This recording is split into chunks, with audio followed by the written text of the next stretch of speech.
Sa video na ito ay tuturo ko sa inyo ang pinaka-the best na dapat nyong gawin kapag niloko kayo ng taong mahal na mahal nyo at hindi nyo ina-expect na kaya kayong lokohin, ipagpalit sa mismong kaibigan nyo, sa mga taong hindi nyo expected. Well, talagang ganyan ang buhay. Lagi mong tatandaan, hindi lang ikaw ang dumaranas or nakaranas ng ganyang situation, but trust me, at the end of this video, I guarantee you, magbabago yung mentality mo, magbabago yung mindset mo, and you will come to your senses that it is okay na may taong nanloko sa'yo. Kasi trust me, most of the time, blessing in disguise lang yan. Inalis lang ng Panginoon ang taong ayaw niya na nakakonect sa buhay mo. And trust me, yung pain na nararamdaman mo ngayon, at the end of this video, mababawasan ng at least 70%.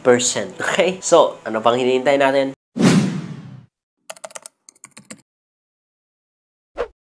Okay, number 1, na the best na dapat mong gawin is that wag kang maghahabol sa kanya. Most of the time kasi ganito, whenever na nasaktan kayo, whenever na nalaman nyo na niloko kayo, pinagpalit kayo, or may something na kalokohan ng kanyang ginawa, most of the time, habulin nyo siya para tanungin kung ano ba ang kulang sa'yo. Which is, actually, hindi naman yun yung purpose mo eh. Hindi mo naman talaga purpose ang malaman kung anong kulang sa'yo, kung anong nagawa mo. Kundi ang purpose mo dyan is that makuha lang yung kanyang attention, makuha yung kanyang presensya, kasi ayaw mo na tuluyan na siyang mapunta sa iba. And listen, kahit naman malaman mo, or kahit sabihin niya sa'yo, na ito yung nagkulang sa'yo, ito yung nagawa mo sa akin, tapos ganito, magbabago ba ang lahat?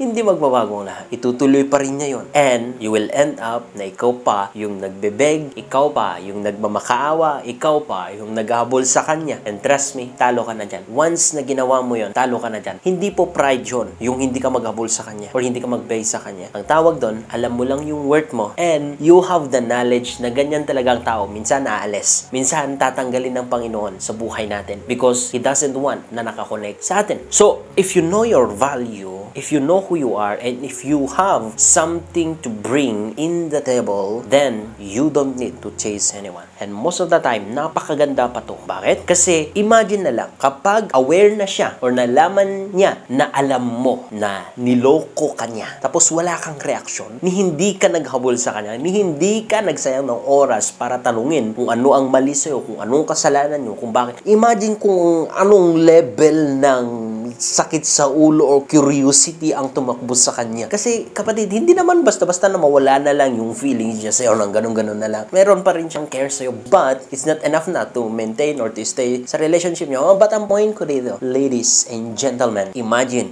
kung bigla mo na lang na pinutol ang lahat. Imagine kapag nanahimik ka. Imagine kapag hindi ka nagsayang ng oras na maghabol at magtanong kung ano-anong bagay sa kanya. Imagine kung anong level ng tormentation sa kanyang isip, ng curiosity. Bakit kaya hindi siya nagtabol? Am I not worth it na habulin? You know, tignan mo, nasampal mo pa yung kanyang ego, nasampal mo pa yung kanyang pride. You know, mapapaisip yan. 100% isipin niya. Bakit kaya hindi niya ako? Baka palpak itong pinili kong babae na to or itong lalaki na to. You know, bakit kaya hindi siya naghabol? You know, kawawa lang yung kanyang isip. That is why I never advise you na maghabol. Never na nalaman nyo na niloko lang kayo. Wag kayong magmakawa. Number 2 na dapat yung gawin ay lumayo muna at magpakalma. Kasi sa totoo lang, kapag yung taong mahal mo sumama sa iba, pinagpalit ka, of course, may pain and human nature na mag-revenge. But God said, revenge is mine. So, alam niya kasi that whenever na ikaw mismong nag-revenge, limited lang yan. Ikaw din lang ang talo, sabi ko nga, because you are connected to that person. So, ano man ang gawin mo, sa totoo lang, kahit gusto mo siyang masaktan, but deep inside, ayaw mo, and deep inside, affected ka. So, affected ka talaga. That is why, ang pinaka-the best na gawin mo, huwag maghabol, huwag magbeg, and then, lumayo ka muna at magpakalma. And then na yung pain. Pero, the best na gawin mo talaga, lumayo at magpakalma muna. Dapat under control yung emotion mo para maiwasan yung mga unnecessary na decision, words na dapat mong magawa or masabi. Okay? Magpakalma muna. Tumahimik muna. Mag-relax muna before doing anything stupid.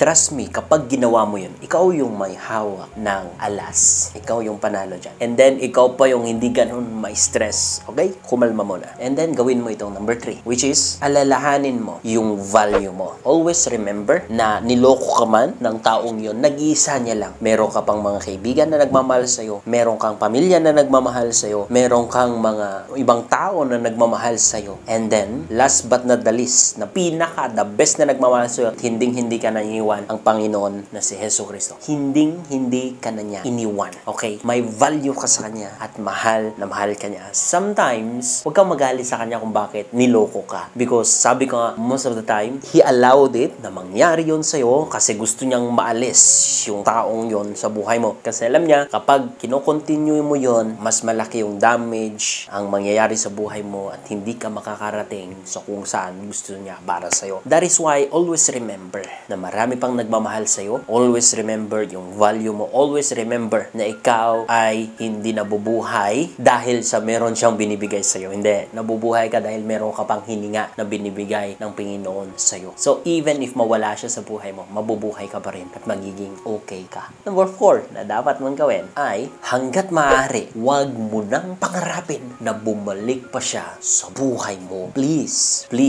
Hindi ko naman sinasabi na wala ng pag-asa ang isang tao na magbago. But most of the time, if they are not ready yet and wala ang Panginoon, wala si Lord sa kanilang buhay, ang hirap magbago. And kapag pinatulan mo ulit, pinangarap mo ulit na babalik ulit siya sa puso mo, sa buhay mo, what if hindi siya nagbago? Maulit-ulit lang, then madidelay ka lang sa progreso mo sa buhay, madidelay ka lang sa mas magandang buhay, mas magandang mangyari sa buhay mo, marami kang masayang opportunities, chances, wala. So, hanggat maaari, hindi ko naman sinasabing wala ng pag-asa, but hanggat maaari, listen, wag mong pangarapin ang ibalik pa siya sa buhay mo. Minsan, para ka lang na aso na kinain mo lang yung suka mo kapag ginawa mo yun. Tandaan mo yan. Last but not the least, and this is the best na dapat mong gawin, is that allow Jesus to heal you. Heal your broken heart. Heal your soul. And ito pa, ask Him to help you na mag-release ng forgiveness. Patawarin mo na siya kung niloko ka. Kasi nga sabi ko, minsan, i-allow ni Lord na mawala siya sa buhay mo. So, minsan, even siya, hindi niya alam yung kanyang ginagawa. That is why, patawarin mo na siya. Whenever na niloko ka, patawarin mo siya. Tignan mo, ikaw ang magiging mas malaya. Ikaw yung magiging mas masaya kaysa sa kanya. That is why, mag-release from forgiveness and allow the Lord Jesus to heal your heart. And also, if you want me to pray for you, I will pray for you. That God can able to touch you and heal your heart from that pain, from that brokenness. Let me pray for you, my friend.